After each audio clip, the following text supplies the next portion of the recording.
పౌలు ధర్మశాస్త్రాన్ని ఆచరించేటప్పుడు నిష్ఠగా బ్రతికాడు.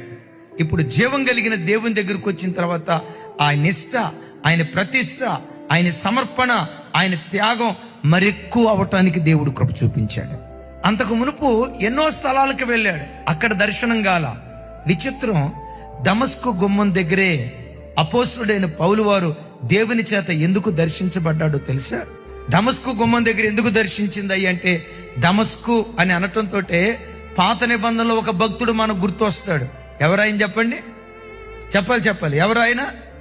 దమస్కు వాడైన ఎలియాజరు అబ్రహాము కాలంలో ఉన్నాడే, దమస్కు వాడైన ఎలియాజరు యొక్క ప్రార్థన ప్రభావం దమస్కు గుమ్మం మీద ఆ దర్శిస్తున్న పౌలును దర్శించిందట.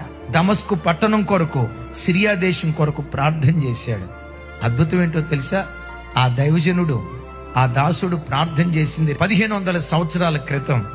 ఆ ప్రార్థనా పరుడు చనిపోయాడు, కానీ ఆ ప్రార్థనా ప్రభావం దమస్కు గుమ్మం దగ్గర పని చేయటాన్ని బట్టి సౌలు పౌలుగా మారిపోయాడు. ఆమేన్. అందుకని నేను ఎప్పుడు చెప్తా కదా, ప్రార్థనాపరుడికి మరణం ఉంటుందేమో కానీ ప్రార్థనకు మరణం ఉండదు. ఏ గ్రామం కొరకు నువ్వు ఏడ్చావో, ఏ పిల్లల కొరకు ఏడ్చావో, ఏ బంధువుల రక్షణ కొరకు ఏడ్చావో, ఏ భర్త మార్పు కొరకు ఏడ్చావో, ఏ బంధువుల రక్షణ కొరకు దేవుని సన్నిధిలో నువ్వు కన్నీళ్లు కార్చావో, ఆ ప్రార్థన ప్రభావం నువ్వు చనిపోయిన తర్వాత కూడా నీ గ్రామం మీద తప్పకుండా పనిచేస్తుంది, నీ దేశం మీద తప్పకుండా పనిచేస్తుంది. చెల్లి, నా భర్త ఇంకా మారలేదు అని అనుకుంటున్నావా? ఓపిక పట్టు. నా కులస్తులు మారలేదయ్యా, ఏడ్చా, ఇంకెప్పుడు మారుతారు?